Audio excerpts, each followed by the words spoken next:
Allrounder Mohammad Hafeez bowling action test के लिए England रवाना। कौमी क्रिकेट टीम के लिए दौरे आयरलैंड और इंग्लैंड के लिए 16 रुकनी स्क्वाड का ऐलान कर दिया गया। घर बैठकर टीम के लिए खुशी का इजहार करूंगा, फवाद आलम का बयान। शाहिद अफरीदी ओलंपियन मंजूर अहमद की इयादत करने उनके घर जा पहुंचे। कौमी फुटबॉल टीम के लिए गैर मुल्की कोच की खिदमात हासिल करने का फैसला। केवन पीटरसन ने IPL का पोल खोल दिया। पाकिस्तानी बीवी या कौमी टीम, मोहम्मद शहजाद नई मुश्किल में फंस गए। हिंदू इंतहा पसंदों की मुसलसल धमकियां, सानिया मिर्जा का ट्विटर अकाउंट बंद करने पर गौर। अस्सलामु अलैकुम, स्पोर्ट्स राउंडअप के साथ मैं हूं आपका मेज़बान दानियाल सोहेल। टॉप स्टोरीज आपने जानी, प्रोग्राम का बाकायदा आगाज करते हैं। Allrounder Mohammad Hafeez bowling action test के लिए इंग्लैंड रवाना हो गए हैं। लाहौर के इलामा इकबाल इंटरनेशनल एयरपोर्ट से बजरिया निजी एयरलाइन मोहम्मद हफीज इंग्लैंड के लिए रवाना हो गए हैं, जहां वो कल अपने बॉलिंग एक्शन के हवाले से टेस्ट देंगे। याद रहे कि मोहम्मद हफीज पर गैर कानूनी एक्शन की वजह से बॉलिंग पर पाबंदी है और गुज़श्ता साल उनके एक्शन पर एतराज़ उठाते हुए ICC एलीट पैनल में शामिल एम्पायर्स ने उनकी बॉलिंग एक्शन को गैर कानूनी करार दिया था। ताहम मोहम्मद हफीज बॉलिंग एक्शन का टेस्ट पास करने के लिए पुरुमीद हैं और उनका कहना है कि वो एक्शन क्लियर करने में कामयाब हो जाएंगे। मोहम्मद हफीज पाकिस्तान की नुमाइंदगी करते हुए 50 टेस्ट मैचेस में से 52 विकेटें हासिल कर चुके हैं। अगर हम वनडे मैचेस की बात करें तो उनमें भी 200 मैचेस में से वो 136 विकेटें हासिल करने में कामयाब रहे हैं और T20 मैचेस में भी 81 मैचेस में से उन्होंने 79 विकेटें हासिल की हैं। मोहम्मद हफीज जो हैं काफ़ी अच्छी बॉलिंग करवाते हुए हमें नजर आए हैं, लेकिन उनका बॉलिंग एक्शन जो है गैर कानूनी करार दिया गया था। ये तीसरी दफ़ा ऐसा हुआ है जिसके बाद वो कौमी टीम का हिस्सा भी नहीं है। श्रीलंका के दरमियान खेले गए वनडे मैचेस के दौरान उनका ये तीसरा वनडे मैच था जब उनका बॉलिंग एक्शन रिपोर्ट हुआ। उसके बाद नवंबर में उन्होंने टेस्ट दिया था और वो काफ़ी पुरुमीद थे कि वो क्लियर कर लेंगे, लेकिन उनका जो टेस्ट था वो क्लियर करने में नाकाम रहे थे। लेकिन अब वो दोबारा टेस्ट देने के लिए गए हैं, वो काफ़ी पुरुमीद दिखाई दे रहे हैं। देखते हैं क्या होता है। कल है जो उनका टेस्ट दिया जाएगा, उसके बाद पता चलेगा कि मोहम्मद हफीज़ के लिए ये काफ़ी अहम है, क्योंकि इस हवाले से कोच भी पहले कह चुके हैं, मिकी ऑर्थर। उनका भी कहना है कि अगर वो बॉलिंग करवाते हैं तो टीम के लिए अच्छा है, लेकिन अगर वो सिर्फ बैटिंग करवाएंगे तो वो उस तरह उनकी टीम में जगह नहीं है। आगे बढ़ते हैं और बात करते हैं। पाकिस्तान क्रिकेट बोर्ड ने कौमी क्रिकेट टीम के दौरे आयरलैंड और इंग्लैंड के लिए 16 रुकनी स्क्वाड का ऐलान कर दिया है। चीफ सेलेक्टर इंजमामुल हक ने 5 रोज़ा तरबियती कैंप में खिलाड़ियों की फिटनेस और दीगर सलाहियतों का जायजा लेने के लिए टेस्ट स्क्वाड का ऐलान किया है। दौरे आयरलैंड और इंग्लैंड के लिए स्क्वाड में शामिल सरफराज अहमद, अजहर अली, समी असलम, हारिस सुहेल, बाबर आजम, फ़खर जमान, इमामुल हक, असद शफीक, उस्मान सलाहुद्दीन, शादाब खान और मोहम्मद आमिर शामिल हैं। नौजवान खिलाड़ी मोहम्मद अब्बास, साद अली, हसन अली, फहीम अशरफ और राहत अली भी 16 रुकनी स्क्वाड का हिस्सा बनाया गया है। इससे कबल कौमी टीम के हेड कोच मिकी ऑर्थर और सिलेक्शन कमेटी ने खिलाड़ियों के नामों को हतमी शक्ल देने के लिए मुशावरत की थी और 5 रोज़ा कैंप मुकम्मल होने के बाद 25 में से 16 खिलाड़ियों का इंतखाब अमल में आया है। याद रहे कि पाकिस्तान और आयरलैंड के दरमियान वाहिद टेस्ट मैच 11 से 15 मई तक दुलबन में खेला जाएगा, जबकि इंग्लैंड के खिलाफ 2 टेस्ट मैचेस पर मुश्तमिल सीरीज का आगाज 24 मई से होगा और दूसरे टेस्ट मैच का आगाज 1 जून से होगा। 16 रुकनी स्क्वाड का ऐलान किया गया और ये कल इस हवाले से कल ऐलान किया है चीफ सेलेक्टर ने। काफ़ी जो टीम है यासिर शाह के बगैर देखना है अब टीम कैसा खेलती है, क्योंकि यासिर शाह इसका हिस्सा नहीं है, वो इंजरी का शिकार हैं और फवाद आलम जो हैं वो भी टीम का हिस्सा नहीं है। उन्हें जो पहले कैंप लगाया गया था ट्रेनिंग का, उसमें वो मौजूद थे और काफ़ी मीडिया में तनकीद की जाती थी फवाद आलम के हवाले से। तो कहा जा रहा था कि शायद अब उनकी टीम में जगह बन जाए, लेकिन उनकी टीम में जगह नहीं बनी। जो सेलेक्टर्स हैं उन्होंने अब उन्हें सेलेक्ट नहीं किया। फवाद आलम की बात कर रहे हैं तो फवाद आलम ने भी एक बयान दिया। उनका कहना है घर बैठकर टीम के लिए खुशी का इजहार करूंगा, ऐसा कहना है फवाद आलम का। टेस्ट क्रिकेटर फवाद आलम ने दौरा इंग्लैंड और आयरलैंड के लिए टीम में मुंतखब होने वाले तमाम क्रिकेटर्स को मुबारकबाद देते हुए कहा कि वो घर बैठकर सबके लिए खुशी का इजहार करेंगे। ख्याल रहे कि चीफ सेलेक्टर इंजमामुल हक की सरबराही में काम करने वाली 4 अरकान पर मुश्तमिल सिलेक्शन कमेटी ने दौरा आयरलैंड और इंग्लैंड के लिए 16 रुकनी टीम का ऐलान कर दिया है। ताहम फवाद आलम फर्स्ट क्लास क्रिकेट में रन्स के अंबाल लगाए और फिटनेस में खुद को बेहतर साबित करने के बावजूद टीम में मुंतखब नहीं हो सके। 32 साला क्रिकेटर की अदम शमूलियत पर स्विंग के सुल्तान वसीम अकरम ने भी हैरानगी का इजहार करते हुए कहा कि फवाद आलम को डोमेस्टिक क्रिकेट में रन्स करने के बावजूद दौरे इंग्लैंड और आयरलैंड के लिए ड्रॉप करना समझ से बाहर है। बाएं हाथ से खेलने वाले बल्लेबाज के साथ ऐसा पहली बार नहीं हुआ, पहले भी कई बार उनके साथ ऐसा हुआ है। उन्हें कई दफ़ा नज़रअंदाज किया गया है। उन्हें 2-3 सालों से इस चीज़ का सामना करना करना पड़ रहा है।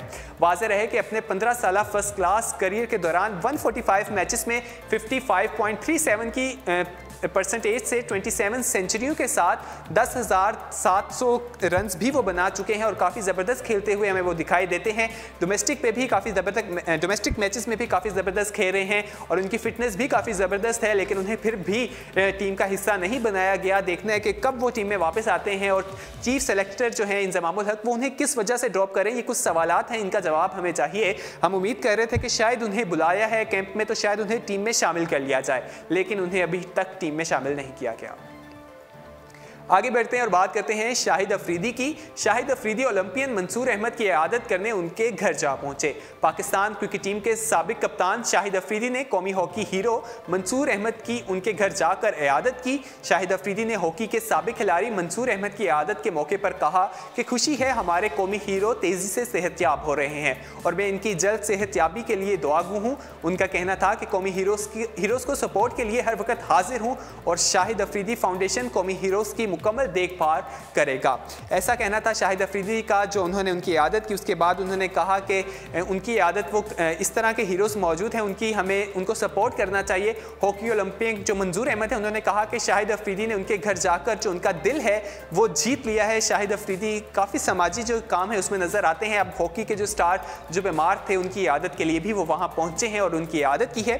आगे बढ़ते हैं और बात करते हैं हॉकी की। कौमी फुटबॉल टीम के लिए गैर मुल्की कोच की खिदमात हासिल करने का फैसला कर लिया गया है। पाकिस्तान फुटबॉल फेडरेशन के सदर सैयद फैसल साले हयात पंजाब फुटबॉल एसोसिएशन कांग्रेस के सालाना इजलास के बाद मीडिया से बात करते हुए कहा कि कौमी टीम के लिए ब्राज़ीलियन कोच की खिदमात हासिल की जाएंगी। गैर मुल्की ऑफिसर्स को मुशाहरे की अदायगी के लिए बहरीन जो है इस हवाले से मावनत करेगा। सदर PFF ने कहा है कि पाकिस्तान फुटबॉल को अरूज की तरफ गामजद करने के लिए रूट लेवल से काम करने की कोशिश कर रहे हैं और इस हवाले से काफ़ी ज़रूरत भी है। नए टैलेंट की तलाश का सिलसिला जारी रखा जाएगा। तमाम अजला में टूर्नामेंट करवाए जाएंगे। पहला मरहला पंजाब से शुरू होगा। इसके मकसद के लिए हर ज़िला के इस्तेदाद और ज़रूरत के मुताबिक फंड्स दिए जाएंगे। फुटबॉल पाकिस्तान में उस तरह हमें दिखाई नहीं देता। फीफा ने भी कुछ अर्सा पहले पाबंदी लगा रखी थी, लेकिन अब जो पाबंदी है वो उठा ली गई है और फैसल साले हयात ने बताया कि 3 साल में पाकिस्तान फुटबॉल को बड़ा नुकसान पहुंचा है। इसकी तलाफी के लिए सख्त मेहनत और इनकलाबी इक़दामात की ज़रूरत थी। फौरी तौर पर चंद इक़दामात उठाए हैं, जिनमें से सबसे बड़ा जो उन्होंने इक़दामात उठाए, उन्होंने कहा कि गैर मुल्की कोच को हमने हायर किया है और ये उनके साथ जो मुआहदा है वो 3 साल के लिए है। तो अब देखना है कि इस मुआहदे के बाद जो हमारा फुटबॉल है वो हमें किस तरह दिखाई देता है। फीफा ने पाबंदी लगाई थी, लेकिन अब पाबंदी भी उठा ली गई है, जिसके मुताबिक कुछ वजूहात थी, सियासी मुदाखलत थी, ऐसी चीज़ें बताई जा रही थी, लेकिन अब पाबंदी उठा ली गई। अब देखते हैं कि क्या होता है। आगे बढ़ते हैं और बात करते हैं केविन पीटरसन की। केविन पीटरसन ने IPL का पोल खोल दिया है। साबिक इंग्लिश क्रिकेटर केविन पीटरसन ने पाकिस्तान सुपर लीग में कोयटा ग्लैडिएटर्स की जानिब से चंद यादगार इनिंग्स खेल रखी हैं और पाकिस्तानियों के पसंदीदा तरीन गैर मुल्की खिलाड़ियों में शामिल होते हैं।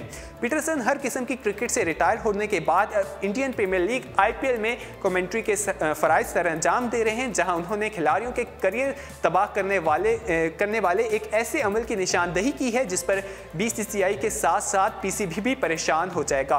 केविन पीटरसन ने समाजी राब्ते की वेबसाइट ट्विटर पर जारी अपने एक पैगाम में कहा है कि खिलाड़ी जब तक बुरा फैसला लेते हैं, बुरी हरकत करते हैं, तो उन्हें बहुत सख्त सज़ा का सामना करना पड़ता है, लेकिन लगता है कि एम्पायर्स को कोई हाथ नहीं लगाता। उनका इशारा एम्पायर्स की तरफ था। जो गलत फैसले किए जाते हैं मैदान में, जो आउट या इस तरह के फैसले दिए जाते हैं एम्पायरिंग की तरफ से, उसकी तरफ उनका इशारा था। उनका कहना था कि पाकिस्तान सुपर लीग और अब इंडियन प्रीमियर लीग में भी एम्पायरिंग जो है काफ़ी इंतहाई ख़राब दिखाई दे रही है। इस पर तवज्जो देने की ज़रूरत है। ये लोग खिलाड़ियों के करियर तबाह कर सकते हैं। ये अमर काबिल ज़िक्र है कि पाकिस्तान सुपर लीग के तीसरे एडिशन में वाकई नाकिस एम्पायरिंग देखने में सामने आई थी, जिससे महसूस हुआ था कि जिसका जो नुकसान था सबसे ज़्यादा वो मुल्तान सुल्तान को देखने को आया था। उन्होंने इस नुकसान को भरा था और उनके जो प्लेयर्स हैं और कोच जो है इस हवाले से शिकायत करते हुए भी हमें दिखाई दिए हैं। एम्पायरिंग जो है क्रिकेट में काफ़ी इंपॉर्टेंट होती है, क्योंकि इसके बगैर जो है क्रिकेट जो मैदान है वो उसका जो पांसा है वो पलट सकता है। आगे बढ़ते हैं और बात करते हैं पाकिस्तानी बीवी या कौमी टीम मोहम्मद शहजाद नई मुश्किल में फंस गए। अफगानिस्तान के लिए सबसे ज़्यादा T20 रन्स बनाने वाले विकेटकीपर बैट्समैन मोहम्मद शहजाद को अफगानिस्तान क्रिकेट बोर्ड ने नई मुश्किल में डाल दिया। भारतीय अशरबाद हासिल हो जाने के बाद अफगान हुकूमत और अदारों का पाकिस्तान पर जिस तरह से पाकिस्तान के खिलाफ वो बोलते हैं वो तो नज़र आता ही था। क्रिकेट बोर्ड भी अपने अंदाज में वो भी पीछे नहीं रहा और उसने मोहम्मद शहजाद को कहा है कि वो या तो पाकिस्तान के साथ पाकिस्तान रहें या वो यहाँ पर आएँ। उनका कहना है कि पाकिस्तान के खिलाफ जहर उगलने वाले अफगानिस्तान क्रिकेट बोर्ड के चेयरमैन आतिफ मिशाल ने पाकिस्तान जाने और क्लब क्रिकेट खेलने पर मोहम्मद शहजाद पर 3 लाख रुपए का जुर्माना आयद करने के बाद उनके लिए एक नई मुश्किल खड़ी करते हुए फैमिली समेत पाकिस्तान से अफगानिस्तान मुंतकिल होने के लिए 1 माह का नोटिस दे दिया है। आतिफ मिशाल ने मोहम्मद शहजाद को धमकी देते हुए कहा कि अगर वो फैमिली के हमला पाकिस्तान छोड़कर अफगानिस्तान मुंतकिल ना हुए तो उनका न सिर्फ अफगानिस्तान क्रिकेट बोर्ड से मुआहदा मनसूख कर दिया जाएगा बल्कि किसी और लीग में खेलने के लिए NOC भी नहीं दिया जाएगा। वाज़ेह रहे कि मोहम्मद शहजाद लाखों अफगानियों की तरह पाकिस्तान में मौजूद अफगान कैंप में पले बढ़े और अपनी इब्तदाई क्रिकेट भी यहीं पर उन्होंने खेली, लेकिन पेशावर में मुकीम एक पाकिस्तानी फैमिली से रिश्ता जोड़ा और शादी करके वहीं रिहाइश पजीर हो गए। मोहम्मद शहजाद के लिए ये सूरत हाल काफ़ी अफसोसनाक है, जिन पर फैमिली की जानिब से अफगानिस्तान मुंतकिल ना होने का दबाव है और अब उन्हें क्रिकेट कैरियर या फैमिली में से किसी एक चीज़ का इंतखाब करना पड़ेगा और ये उनके लिए काफ़ी मुश्किल सूरत हाल है। अब देखना है कि उनका जो मौक़िफ़ अभी तक सामने नहीं आया, देखना है कि वो क्या फ़ैसला करते हैं। अफगानिस्तान बोर्ड कह रहे हैं या तो वो पाकिस्तान में रहें या अपनी पूरी फैमिली यहाँ लेकर आ जाएं। अगर वो ऐसा नहीं करते तो उन्हें अफगानिस्तान क्रिकेट बोर्ड की तरफ से खेलने की इजाज़त नहीं होगी। आगे बढ़ते हैं और बात करते हैं हिंदू इंतहा पसंदों की मुसलसल धमकियां, सानिया मिर्जा का ट्विटर अकाउंट बंद करने पर गौर। सानिया मिर्जा को ताज़ा धमकियां मकबूजा कश्मीर में 8 साला मासूम बच्ची आसफा के कत्ल की मजम्मत करने के बाद दी गई। भारतीय टेनिस स्टार सानिया मिर्जा ने हिंदू इंतहा पसंदों की जानिब से मुसलसल धमकियां मिलने के बाद अपना ट्विटर अकाउंट को बंद करने पर गौर शुरू कर दिया है। सानिया मिर्जा ने गुज़श्ता रोज़ अपने ट्विटर अकाउंट पर जारी पैगाम में सवाल उठाया था कि मकबूजा कश्मीर में 8 साला आसफा के साथ मंदिर में ज्यादती के बाद कत्ल पर अगर हम इस बेमाना जुल्म के खिलाफ रंग, नस्ल और मजहब से बालातर होकर नहीं उठे तो दुनिया इस मुल्क को क्या समझेगी। सानिया मिर्जा का यह पैगाम जारी करना था कि इन हिंदू इंतहा पसंदों की जानिब से धमकियों का सिलसिला शुरू कर दिया गया। सानिया मिर्जा इन धमकियों से इस कदर खौफजदा और अफसुर्दा हैं कि उन्होंने सिरे से अपना ट्विटर अकाउंट को ही बंद करने पर गौर शुरू कर दिया है। ये वाकया कोई नया नहीं है। सानिया मिर्जा को काफ़ी दफ़ा ऐसा पहले भी सामना करना पड़ा है। उन्हें पाकिस्तान होने का कभी ताना दिया जाता है। शुएब मलिक के साथ शादी करने के बाद भी उन्हें काफ़ी तनकीद का निशाना बनाया गया और जब उन्होंने आसफा के हवाले से कुछ सवालात उठाए तो उस पर भी उन्हें तनकीद का निशाना बनाया जा रहा है। फिल वक्त के लिए स्पोर्ट्स राउंडअप से इतना ही। मजीद खबरों के लिए विजिट कीजिए हमारी वेबसाइट urdupoint.com। फिलहाल अपने मेज़बान दानियाल सुहेल को दीजिए इजाज़त। अल्लाह हाफ़िज़।